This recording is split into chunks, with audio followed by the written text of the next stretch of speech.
بے حد و حساب، اس کی تفصیل میں جانے کی کیا بات ہے. لیکن اب جب اللہ کا یہ ارشاد ہے کہ رسول اللہ میں صلی اللہ علیہ وسلم جو ہیں وہ کامل نمونہ ہیں، انہوں نے مکہ والوں کے ساتھ کیا کیا تھا؟ انہوں نے صلح حدیبیہ نہیں کی تھی. جی میں یہ نہیں کہتا یہ کریں یہ نہ کریں، وہ لیڈر لوگ بہتر سمجھتے ہیں کس وقت کیا کرنا ہے.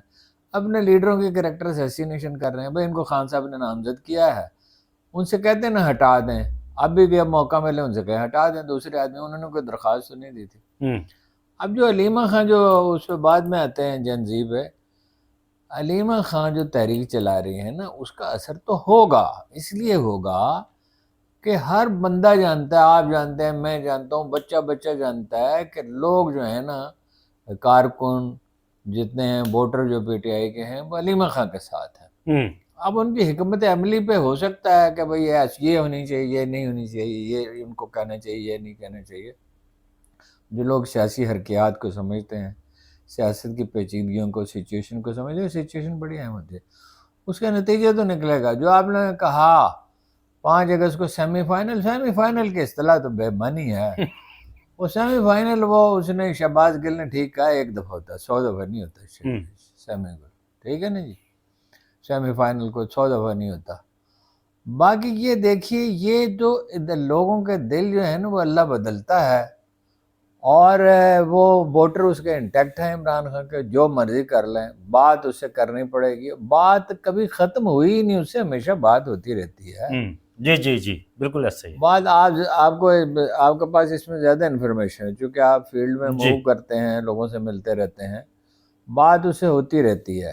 یہ ابھی سید قمر رضا صاحب ان سے 2 سیشن کر چکے ہیں عمران خان صاحب سے. یہ وہی ہیں جو سید قمر رضا صاحب جو اوورسیز پاکستان فاؤنڈیشن کے چیئرمین ہیں، اور جو جوائنٹ عوامی ایکشن کمیٹی سے فیلڈ مارشل کے نمائندے کے طور پر ان سے مذاکرات کر رہے ہیں. یہ وہی ہیں سید قمر رضا صاحب جو ان سے مل چکے. اچھا سر، یہ جو علی محمد خان صاحب کہتے ہیں، رکاوٹ یہ ہے نا جی جو آپ سے ڈسکشن ہوئی تھی جی اور آپ زیادہ کلیئر تھے، جی رکاوٹ یہ ہے کہ وہ کہتے ہیں میرا مینڈیٹ واپس. ہاں بالکل ایسا ہی ہے بھائی میری ذاتی رائے اگر آپ پوچھیں، اگر میں خان صاحب سے مل سکتا، میں ان سے مؤدبانہ یہ کہتا کہ تھوڑا سا ٹائم دینے میں کوئی حرج نہیں ہے. جی صلح حدیبیہ اس کی مثال ہے. یعنی حضرت عمر اتنے پریشان ہوئے کیونکہ آپ نے اجازت دی تھی ہر ایک کو بات کرنے کی. جی تو انہوں نے کہا کہ بھئی یہ تو مناسب نہیں تھا. یعنی یہ جو خلاصہ میں بیان کر رہا ہوں، ان کے الفاظ مجھے یاد نہیں ہیں. تو وہ رسول اللہ صلی اللہ علیہ وسلم کو یہ بات پسند نہیں آئی، اور چونکہ وہ آپ تو ہر چیز ایک حکمت سے کرتے تھے اور اللہ کے حکم سے کرتے تھے، تو انہوں نے جا کے ان سے بات کرنے کی، تو آپ نے جواب نہیں دیا ان کو، اور وہ ڈر گئے. وہ کہ میرا ایمان ہی غارت نہ ہو جائے، اللہ کے رسول اگر ناراض ہو جائیں تو بس باقی کیا بچا. پھر وہ آیت نازل ہوئی ہے جی آپ کو پتہ ہے قرآن مجید کی ایک آیت نازل ہوئی جس میں اس کو فتح مبین کہا گیا، بہت بڑی عظیم کھلی ہوئی فتح. جی میں تو ان سے یہ کہتا کہ بھائی تھوڑی سی مہلت دے دیں، اس میں کوئی حرج نہیں. اب بجائے اس کے کہ وہ دیکھو بہادر آدمی ہیں، فولادی حساب کے آدمی ہیں، وہ تکلیف سہ سکتے ہیں، لیکن 25 کروڑ آدمی تکلیف سہ رہے ہیں نا جی. اب آپ کا تعلق کشمیر سے ہے. کشمیر میں کیا ہو رہا ہے؟ بر صغیر کی تاریخ میں کوئی مثال ہی نہیں، مجھے یاد نہیں ہے کہ اتنی بڑی ہڑتال وکلاء نے کی تھی، 2 سال کی ایک ہڑتال. تو وہ ایک مثال ہے. کاروبار بند ہے آزاد کشمیر پچھلے 50 دن وہ سے. جی ایک آدمی تکلیف میں ہے، اشیاء ضرورت نہیں ملتی ہیں، زندگی عذاب ہو جاتی ہے. وہ ہم نے 77 کی تحریک میں دیکھا تھا کہ بعض چیزیں مسئلہ ہو گئی تھی، حالانکہ اس وقت بازار بند نہیں تھے، کسی دن ہوتی تھی ہڑتال، بہت کم ہوتی تھی. تو جس قوم میں عمران خان جیسا لیڈر موجود ہے باہمت، اس کی بہنوں نے اس سے کم بہادری کا مظاہرہ نہیں کیا. اچھا ووٹر اپنی جگہ چھوڑنے کے لیے تیار نہیں، ووٹر نہیں ہٹتا اپنی جگہ سے، لیڈر ہٹ جاتے ہیں جی. تو اب یہ ہو نہیں سکتا کہ کامیابی نہ ہو. ایک یہ مایوسی نہ پھیلائیں اور ایک تانا زنی اور گالی نہ دیں. کامیابی شائستہ لوگوں کے لیے ہے، حکمت کے ساتھ ہے، نرمی کے ساتھ ہے. اللہ کا حکم ہے اپنا سچ بولو اور صبر کرو. اب صبر بزدلی نہیں ہوتا، صبر تو بہادر آدمی کر سکتا ہے. وہ یہ تو اس میں ٹائم نہیں ہے. میں آپ کو لاہور کے بعد واقعات سناتا کہ جو لاہور میں جو ہم لوگ سمجھتے سب سے بہادر لوگ ہیں، تو ہم نے انہیں بہت صبر کرتے دیکھا. نواب نصر اللہ خان کو ہم نے دیکھا ہے کتنے تحمل کا مظاہرہ کرتے تھے. مولانا مودودی کو دیکھا ہے، دولتانوں کو دیکھا ہے، آغا شورش کشمیری تو خیر غصے میں آ جاتے تھے. لیکن اور بہت لوگ، اپنا قصوری صاحب کو دیکھا ہے. قصوری صاحب سے ملنے کے لیے میں گیا جب انہوں نے استعفیٰ دیا تھا. محمود علی قصوری جو سب سے بڑے وکیل سمجھے جاتے تھے اپنے عہد کے، اے کے بروہی کے علاوہ، تو وہ انہوں نے بڑی، میں نے کہا بھٹو صاحب نے یہ کہا ہے. بھٹو صاحب کی تقریر میں سن کے آیا تھا اور میں تقریر کے بیچ میں اٹھ کے چلا گیا. فاطمہ جناح پارک میں جو لارنس گارڈن کا حصہ ہے اس میں وہ ان کا رد عمل لینے کے لیے انہیں اتنے تحمل کے ساتھ بات کی، حالانکہ انہوں نے ان پہ کچھ تھوڑا سا ہلکا سا طنز بھی کیا تھا، ہلکا سے کیا تھا. بات یہ پیشنس کا مظاہرہ کریں. کامیابی شائستگی اور صبر سے ہوتی ہے. بزدلی تو خیر بہت بڑی یعنی کمزوری ہے. بزدل کا تو سفینہ جو ہے وہ آغا شوری کشمیری کہتے تھے کنارے پہ ڈوب جاتا ہے. تو کامیابی یہ نہیں ہے کہ کامیابی نہیں ہوگی بھائی. اللہ تعالیٰ یہ کہتا ہے کہ تمہیں صبر کیسے ہے، تم جانتے جو نہیں ہو. انسان تو صبر نہیں کر سکتا. وہ حضرت موسیٰ نہیں کر سکے تھے. جناب موسیٰ علیہ السلام کے ساتھ جناب موسیٰ علیہ السلام تو اتنے جلیل القدر پیغمبر ہیں کہ رسول اللہ صلی اللہ علیہ وسلم کے علاوہ جو عظیم انبیاء ہیں رسول ان میں ان کا شمار ہے. اللہ نے ان سے بات کی. آج ہی میں نے پڑھا اتفاق سے کہ اللہ تعالیٰ نے ان سے بات کی تو کلیم اللہ انہیں کہا جاتا ہے. ٹھیک ہے. تو وہ انہوں نے کتنا انتظار کیا، کتنی مصیبت، 40 برس. اور کیسی سرکش قوم تھے. قرآن مجید نے کہتا. بات یہ ہے نہیں سمجھ سکتا آدمی. حضرت موسیٰ جو ہے پہلے واقعے پہ بے چین ہوئے، اعتراض کیا، حالانکہ انہوں نے وعدہ بھی کیا تھا. انسانی فطرت ہے نا. اس پہ قوم کو برا بھلا نہیں کہنا چاہیے. انسانی فطرت ہے کہ لوگ بے چین ہوتے ہیں. تو جب یہ آیت پہ غور کریں نا، تمہیں صبر کیسے آیا، تم جانتے جو نہیں ہو، اس کا مطلب ہے بے چین ہونا فطری ہے. وہ انسان کو میں نے لیکن اپنے آپ کو کنٹرول کرنا چاہیے. وہ انسان کو کہا ہی گیا عجلت پسند ہے. عجلت پسند کہا گیا. بات یہ ہے صبر سے کام لیں، یعنی جد و جہد کرتے ہوئے تحمل کا مظاہرہ کریں. یہ نہیں ہے بزدلی اختیار نہ کریں. لیکن مایوسی پھیلانا خطرناک ہے، گالی دینا خطرناک ہے، چاہے دوسرا قصوروار ہی کیوں نہ ہو.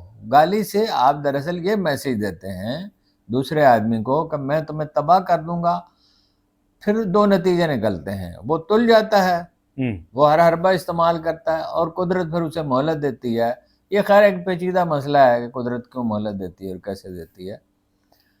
اور ہمیں دیکھنا یہ بھی چاہیے بطور قوم کہ ہماری اخلاقی حالت اتنی بری ہو چکی ہے، صبح اخبار پڑھنا مشکل ہو جاتا ہے، سوشل میڈیا دیکھنا مشکل ہو جاتا ہے. خودکشیاں ہو رہی ہیں اور اتنے ہولناک جرائم ہو رہے ہیں کہ وہ اس کا ذکر کرتے ہوئے بھی شرم آتی ہے. اچھا سر، یہ جو آپ کہہ رہے تھے علیمہ خانم صاحبہ کے حوالے سے اچھا کام کر رہی ہے، یہ علی محمد خان صاحب نے کہا جی کہ موروثیت کی کوئی جگہ نہیں ہے. ٹویٹ کیا انہوں نے، طنز کیا. نہیں تو ان کو نہ پارٹی کا کوئی عہدہ دیا ہے.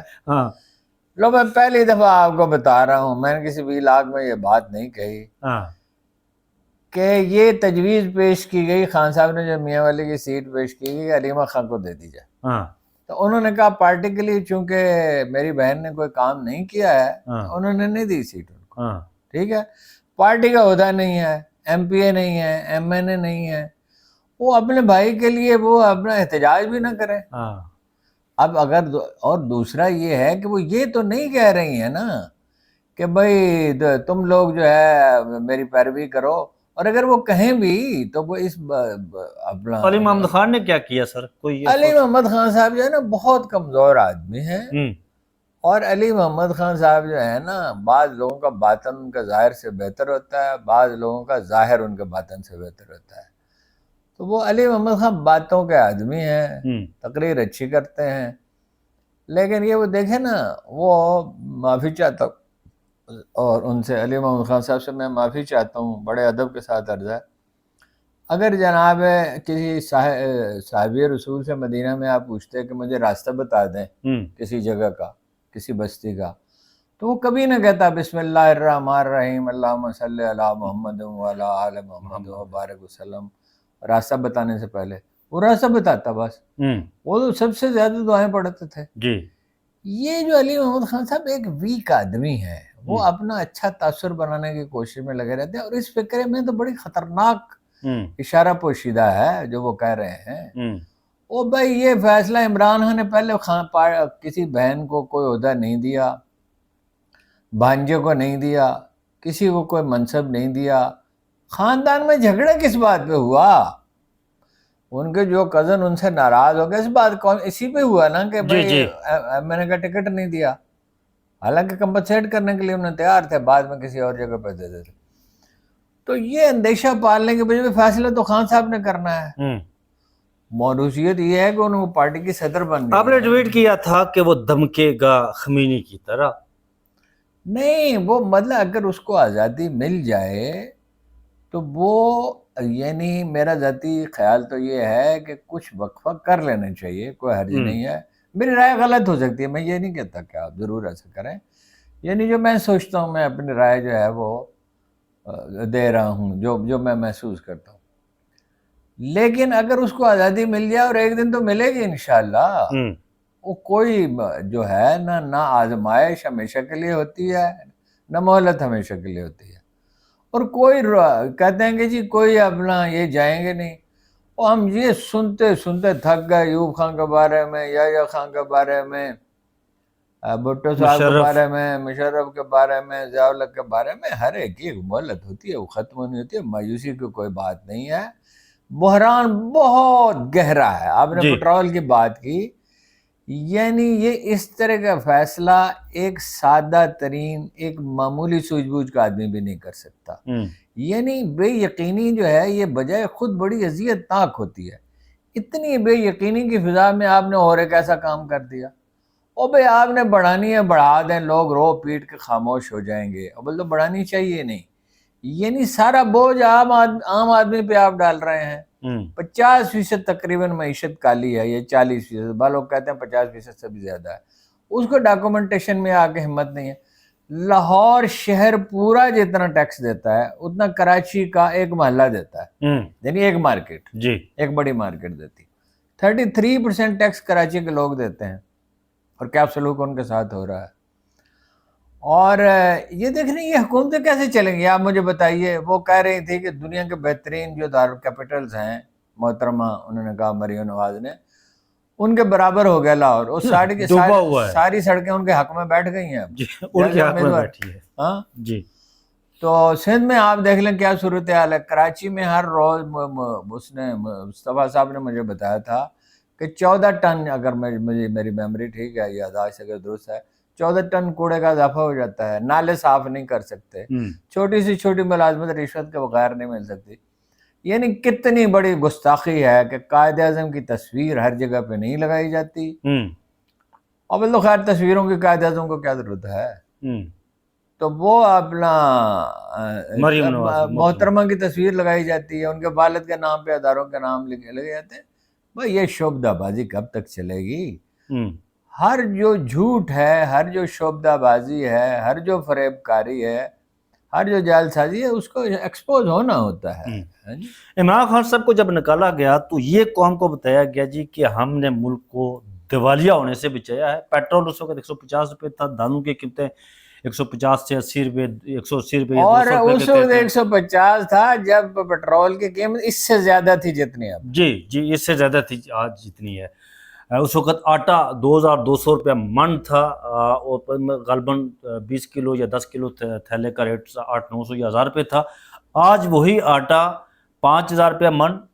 گندم کا 6000 بعض جگہ 6000. گندم کا بحران، کسان رل گیا، تباہ ہو گیا، بدحال ہو گیا. گنے کا کاشتکار تباہ ہو گیا، اس وقت پیسے ملتے تھے.